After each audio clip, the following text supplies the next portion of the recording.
आणि बुलेटिनच्या सुरुवातीला बातमी ती म्हणजे केरळमध्ये आगमन झाल्यानंतर मान्सूनची वाटचाल आता वेगानं होतीये। मान्सून उद्या शनिवार म्हणजे उद्या आणि त्याचबरोबर कर्नाटक तामिळनाडूमध्ये पोहोचलेला असून दक्षिण तामिळनाडूच्या काही भागात पाऊस सुरू झालेला आहे। 2 दिवसांमध्ये तो दोन्ही राज्यांमध्ये व्यापेल असा अंदाज आहे। हवामान खात्याच्या अंदाजानुसार दक्षिणेकडून पुढे सरकत 10 जून पर्यंत मान्सून महाराष्ट्रात पोहोचेल। त्यानंतर तो पश्चिम बंगालमधून बिहारच्या दिशेने सरकणार असून 15 जून पर्यंत गुजरात, मध्य प्रदेश, छत्तीसगड, झारखंड आणि संपूर्ण बिहारमध्ये पावसाला सुरुवात होणार आहे।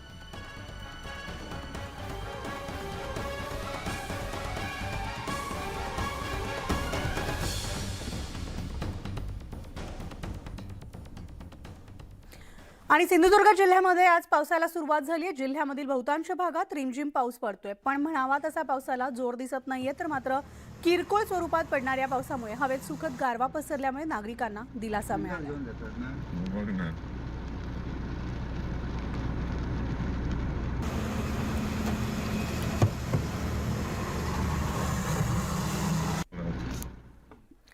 आणि यंदा पावसाळ्यात 25 दिवस समुद्राला मोठी भरती येणार असल्याचे संकेत आहेत। समुद्रामध्ये 4.80 मीटर उंचीच्या लाटा उसळणार असल्याचा अंदाज वर्तवला जातोय। या पार्श्वभूमीवर नौदल, तटरक्षक दल आणि अग्निशमन दल देखील तैनात असणार आहेत। मात्र नागरिकांनी या काळात समुद्रकिनारी जाऊ नये असं आवाहन प्रशासनाकडून करण्यात आले।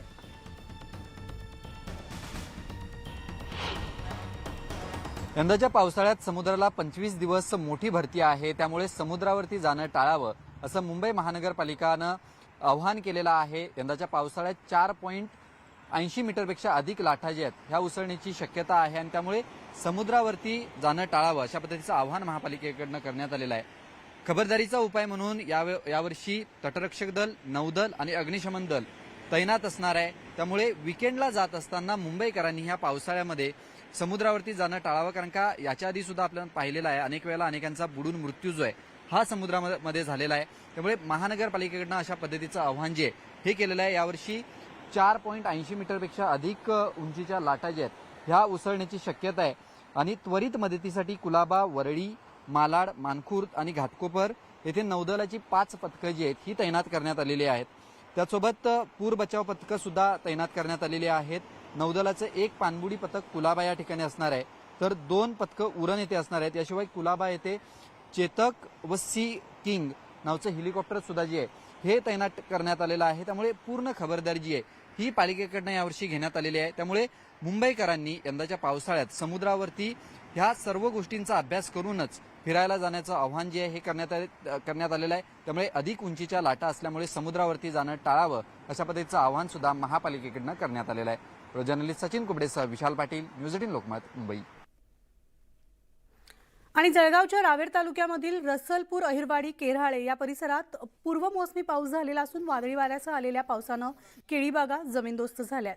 त्यामुळे बळीराजा आर्थिक संकटात सापडलाय। अद्यापही महसूल प्रशासनाकडून पंचनामे करण्यास सुरुवात न झाल्यानं शेतकऱ्यांनी नाराजी व्यक्त केली आहे। तात्काळ पंचनामे करून आम्हाला भरीव मदत द्यावी अशी मागणी शेतकरी करतायत। प्रति हेक्टरी 1 लाख रुपये मदत मिळावी अशी ही मागणी त्यांनी केली आहे। वादळी वाऱ्यासह पूर्ण जे 4000 जे केळी लागवड केली होती ते पूर्ण जमीनदोस्त झाली रात्री 7:30च्या 8च्या दरम्यान। आणि केळीला जो खर्च येतो तो एकरी 80 ते 1 लाख रुपये येतो। अक्षरशः सोनं नाणं मोडून आम्ही ह्या केळीला उभे करतात। अक्षरशः बँकेचे कर्ज व त्यांचं व्याज भरू शेतकऱ्याचे कमर मोडलेली आहे। आणि तरी पण इथे ना तलाठी ना ग्रामसेवक इथे कोणीही आलेलं नाही आहे। बरं, तहसीलदारांचं इथे आगमन झालेलं नाही आहे। आता 1 महिन्यापासून 500, 300, 400 रुपयापासून केळीची कापणी केली जाते। बोर्ड भाव आहे 1500, 2000 आणि एसीच्या कॅबिनमध्ये बसून पाहणारे तिथून पाहतात की शेतकरी तर भरपूर फायदा आहे आणि इथे प्रत्यक्षामध्ये काहीच नाही आहे। आता तुम्ही पाहताय माझ्या मागे पूर्ण शेतकरी हवालदिल झालेले आहे, पूर्ण नुकसान झालेलं आहे, भुईसपाट झालेली आहे केळी। आणि बीडच्या वडवणीमधील चिंचाळा शिवारात इथं 8 दिवसांपासून वीज पुरवठा खंडित झाल्यानं उभी पिकं करपू लागली आहेत। तरीही विहिरी आणि बोरला मुबलक पाणी असूनही विजेअभावी पिकांना पाणी देता येत नाहीये। त्यामुळे चिंचाळा येथील शेतकरी अडचणीत सापडलाय। तसंच शेतीसह जनावरांच्याही पाण्याचा प्रश्न निर्माण झालाय। याकडे मात्र महावितरणाचं दुर्लक्ष होत असल्यानं शेतकऱ्यांमधून संताप व्यक्त केला जातोय। लाईट सतत परेशान करत आहे. 5 मिनिट पण लाईट टिकत नाहीत. सदर संबंधित अधिकारी लाईनमॅन गाडेसाहेब फोन रिसीव्ह करत नाहीत किंवा समाधानकारक उत्तर देत नाहीत. इतर खाजगी लोकांकडून काम करून घ्या म्हणतात. मी कामावर नाही, सुट्टीवर आहे आणि 4 दिवसापासून ऊस हातरला आहे. पूर्ण बेने असं वाळत आहे. त्यामुळे पाणी असून सुद्धा शेतकऱ्याला उन्हाळ्याच्या दिवसात सुद्धा शेतीला पाणी देता येत नाही. तर धाराशिवच्या उमरगा तालुक्यामधील कोरेगावात बंद पडलेल्या बोरवेलमधून चक्क 50 फुटांपर्यंत पाणी आलंय. कोणताही विद्युत प्रवाह न जोडता बोरवेलला पाणी आल्याचं गावकऱ्यांचं म्हणणं आहे. बंद पडलेल्या बोरवेलला अचानक पाणी आल्यानं गावकरी आश्चर्यचकित झाले. माझा करून देवा म्हणतात करून दिला सांग. आणि यानंतर बातमी मुंबईतली आहे. मुंबईमधल्या दादर येथील शिवाजी पार्क मैदानात मोठ्या प्रमाणात धुळीचे लोट उडत आहेत. मैदानामधून होणाऱ्या धुळीच्या प्रदूषणामुळे नागरिक देखील हैराण झालेत आणि या धुळीचा सध्या अनेकांना त्रास होतोय. तर ज्येष्ठ नागरिक, लहान मुलांना दमा आणि इतर श्वसनाचे आजार जडत आहेत.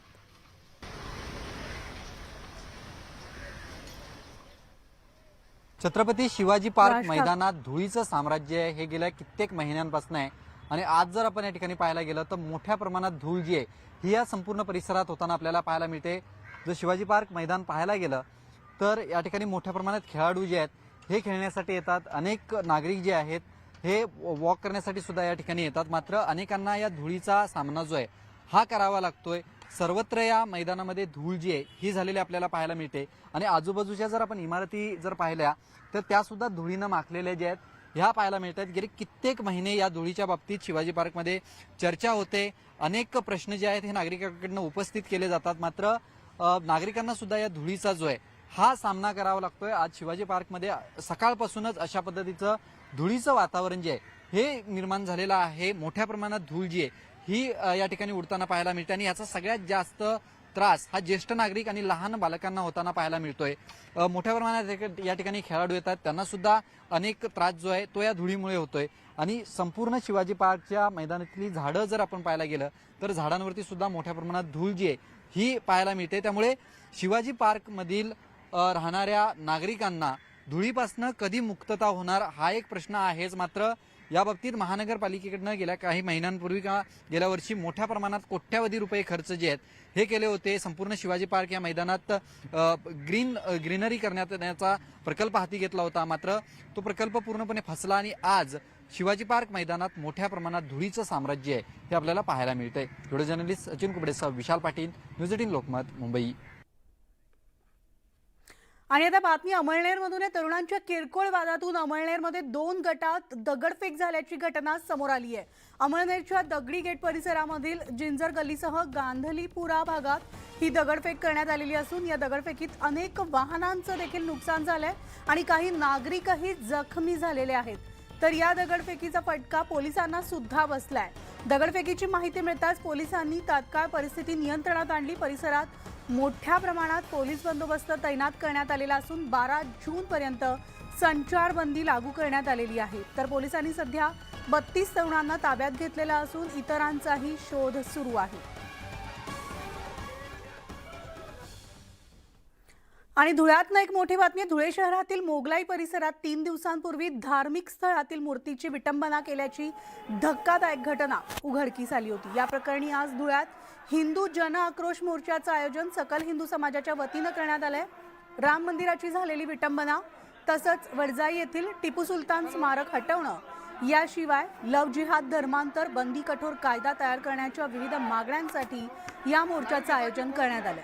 तर या मोर्चाच्या निमित्तानं धुळे शहरात पोलिसांचा मोठा फौजफाटा तैनात करण्यात आलाय.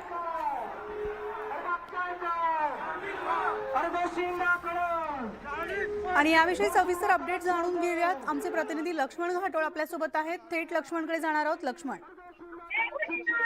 धुळ्यामध्ये मोर्चाला सुरुवात झाली आहे. हिंदुत्ववादी हा मोर्चा आहे.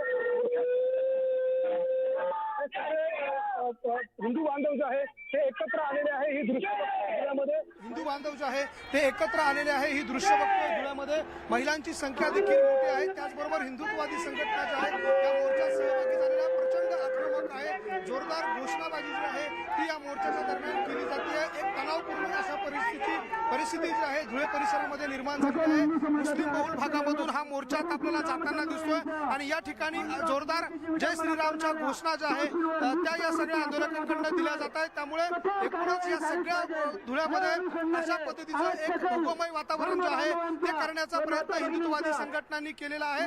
आणि संपूर्ण परिसर जर बघितला, संपूर्ण मोर्चा जर आपण बघितला तर एक मोठी गर्दी जी आहे ती या मोर्चामध्ये आहे. आपण या महिला पदाधिकाऱ्यांशी बोलण्याचा प्रयत्न करूया. ताई, काय मागणी मोगलाई मधील कोळीवाडा येथील मर्यादा पुरुषोत्तम प्रभू रामचंद्रांची मूर्तीची विटंबना करणाऱ्या समाजकंटकांना अद्दल घडली पाहिजे आणि त्या समाजकंटकांची गाढवावर बसून दिंड काढली पाहिजे. ज्या मुलांनी हे कृत्य केलं त्या मुलांना त्यांचा मागचा मास्टर माइंड जो काही आहे त्या मास्टर माइंडला शिक्षा झाली पाहिजे. काय मागणी आहे या ठिकाणी?